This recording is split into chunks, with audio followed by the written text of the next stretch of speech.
देखिए शिखा जी, सबसे पहले तो आज का दिन मेरे लिए तो बहुत ही महत्वपूर्ण दिन है और कई मसलों में महत्वपूर्ण दिन है। जी। एक मसला तो यह है कि मेरे पिताजी की लंबित मांग थी कि पंचायती राज व्यवस्था से नियोजित शिक्षक को अलग किया जाए और सबसे पहले शुरुआत उन्होंने ही किया था, चाहे वह सड़क पे हो या सदन में हो। बराबर जी। सरकार को यह कहते थे कि आप पंचायती राज व्यवस्था से नियोजित शिक्षकों को अलग कीजिए। और हम्म। मैं भी 2023 में चुनाव लड़ रहा था तो मैंने संकल्प लिया था कि जब तक इन नियोजित शिक्षकों को पंचायती राज व्यवस्था से अलग करके सरकारी कर्मी का दर्जा नहीं दिलाएंगे, मैं कहता भी था कि आपके जी। बीच में दोबारा नहीं आऊंगा। लेकिन आज का यह दिन, एक तो मेरे पिताजी का जन्मदिन है और दूसरा आज ही पूरे बिहार के शिक्षक जो सक्षमता उत्तीर्ण हो गए हैं, जिनको नियुक्ति पत्र मिल चुकी है, आज वह शिक्षक विशिष्ट शिक्षक के रूप में अपने ही विद्यालय में योगदान कर रहे हैं। यह हम्म। दिन आज बहुत ही महत्वपूर्ण दिन उन शिक्षकों के लिए है, क्योंकि यह शिक्षकों की मांग थी। मेरे परिवार के लिए भी यह दिन बहुत महत्वपूर्ण है। जी। और मैं तो देख रहा हूं कि आज मेरे स्वर्गीय पिताजी की आत्मा जहां भी होगी वहां से देख रही होगी और उनकी आत्मा को भी शांति मिल रहा होगा कि हमारा जो एक संकल्प था, हमारी जो एक सोच थी, इन शिक्षकों को सरकारी कर्मी का दर्जा दिलाना, आज वह सफल हो गया है। और इसके लिए तो मैं बिहार के माननीय मुख्यमंत्री महोदय जी को भी बहुत धन्यवाद और आभार प्रकट करता हूं, जिन्होंने यह जी। ऐतिहासिक फैसला 2023 में लिया और आज पूरे बिहार के, चाहे वह प्राइमरी से लेके +2 विद्यालय तक के शिक्षक हो, आज अपने विद्यालय में योगदान करके और राज्यकर्मी का दर्जा हासिल करने जा रहे हैं। बिल्कुल आनंद जी। दूसरा सवाल कहीं ना कहीं ये भी उठ रहा है कि जो सेवा निरंतरता है इसकी मांग भी अब शिक्षक कर रहे हैं। क्योंकि पिछले दिनों शिक्षा मंत्री से आपकी मुलाकात भी हुई है, क्या कुछ इसको लेकर जानकारी आपके पास? देखिए शिखा जी, सबसे बड़ी बात है कि सेवा की निरंतरता। तो सेवा की निरंतरता, जब शिक्षक हमारे आंदोलनरत थे तो 2020 में एक सेवा शर्त नियमावली शिक्षकों के लिए बनाई गई थी। उसमें महती भूमिका मेरे पिताजी के साथ बिहार विधान परिषद के दोनों माननीय सदस्य जो हैं, संजय कुमार सिंह और संजीव कुमार सिंह, उन दोनों ने भी महती भूमिका सदन में निभाया था। और एक जो है शिक्षकों के लिए एक सेवा शर्त नियमावली बनाई गई थी। और वह सेवा शर्त नियमावली के कंडिका 12 में 7वें नंबर बिंदु पे आप देखिएगा, उसमें स्पष्ट लिखा हुआ है कि सेवा की निरंतरता, मतलब सेवा की निरंतरता में है कि उनको सेवा की निरंतरता का लाभ देते हुए वेतन संरक्षण का लाभ दिया जाएगा, यह मेंशन किया हुआ है।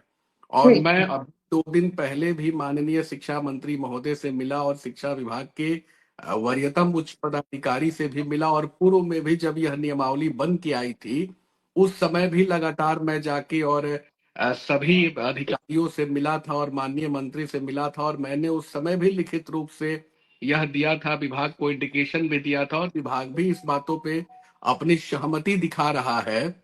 क्योंकि आप देखी होंगी कि उसमें जो विशिष्ट शिक्षक नियमावली है, उसमें स्पष्ट रूप से इंगित है कि शिक्षकों को प्रशिक्षण की तिथि से वरीयता का निर्धारण किया जाएगा।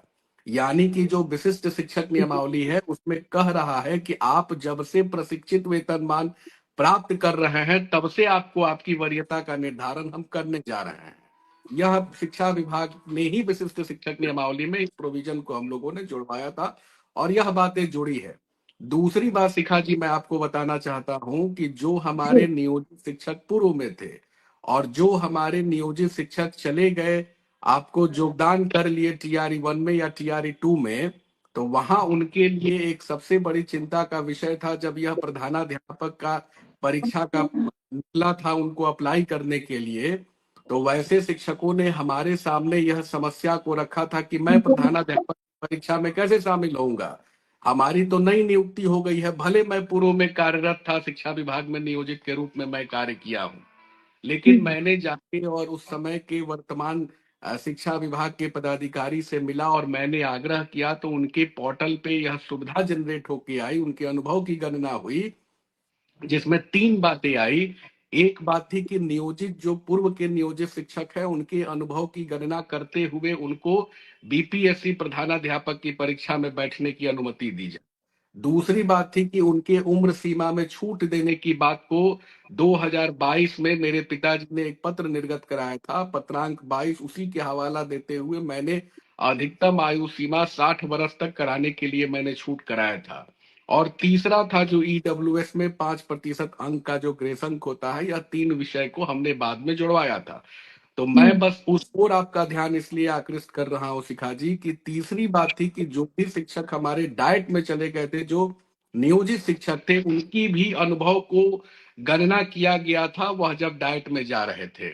तो मैंने भी इस बार विभाग को भी मैंने कहा और माननीय मंत्री महोदय से भी आग्रह किया कि जब प्रशिक्षण तिथि से वरीयता का निर्धारण कर रहे हैं, उनको सारी सुविधाएं आप देने के लिए तैयार हो गए हैं, भले आप उनको आज योगदान करा लीजिए, लेकिन जितना भी इंक्रीमेंट उन शिक्षकों का है, कम से कम उनके इंक्रीमेंट को जोड़ते हुए। और आपने देखा होगा, अभी विभाग ने एक पत्र भी निर्गत किया था जिसमें वेतन विसंगति के मसले थे, जिसको लगातार हम लोग उठाते थे, मेरे पिताजी भी लगातार सदन में उठाते थे। तो जी, विभाग ने कहा कि हम इनकी विसंगति को दूर करेंगे। अब मैं आपको ध्यान आकृष्ट करूंगा कि 2015 में जो इनकी वेतन बनाई गई थी, उसी समय एक बात और तय हुआ था कि 3 वर्ष पे एक इंक्रीमेंट इन शिक्षकों को दिया जाएगा। तो मैंने भी मांग किया, मैंने भी ध्यान आकृष्ट किया कि 2006 से 2009 एक इंक्रीमेंट, 9 से 12 2 इंक्रीमेंट, 12 से 15 3 इंक्रीमेंट, और 15 से जो 8 वर्ष देने की बात कर रहे हैं, उनको भी आप जोड़ के उनके इंक्रीमेंट को बना के उनकी विसंगति को दूर करके और तब से आप उनको सेवा के निरंतरता का लाभ दीजिए। यह मेरा सुझाव रहा है। शिक्षा विभाग के माननीय मंत्री महोदय को भी मैंने आग्रह किया था और मेरी बातों पे सहमति बनेगी भी। अब मुझे पूर्ण विश्वास है हम लोग सहमति इस पे बनाएंगे, और मुझे यह भी विश्वास है कि शिक्षा विभाग के जो अधिकारी हैं इन बातों को समझेंगे और कहीं ना कहीं शिक्षकों का जो मूल अधिकार है वह अधिकार उनको मिलेगा। नहीं, बिल्कुल आनंद ठीक है जी। और शिखा, थोड़ा सा जी, शिखा, थोड़ा सा रोकेंगे हम आपको। नहीं, ठीक जी, है, जी, लगातार आपकी बातचीत होती रहती है शिक्षा विभाग के जो अधिकारी हैं, चाहे वो मुख्य अपर मुख्य सचिव हो या मंत्री हो, शिक्षा मंत्री हो। लेकिन मुझे लगता है फिर नेटवर्क एरर आ गया है, शिखा उनसे बात नहीं हो जी, पा रही जी, है। आते हैं तो एक्चुअली सेवा निरंतरता को लेकर काफी सारे सवाल हैं जो कि शिक्षकों के जेहन में हैं, और जी, लड़ाइयाँ तो लड़ी जा रही है, कोशिशें तो हो रही है, लेकिन अब तक वो अंजाम तक नहीं पहुंच पाया। हालांकि राज्यकर्मी को लेकर भी बहुत सारी कोशिशें हुई थी, इसमें अहम भूमिका रही है, इनके पीछे कई शिक्षक नेता हैं जिन्होंने प्रयास किया और सफलता मिली। लेकिन अब सेवा निरंतरता पर खासा जोर है, और शिक्षक जो भी हैं वो चाह रहे हैं कि उनकी जो कंटिन्यूटी है जॉब की, वो बनी रहे।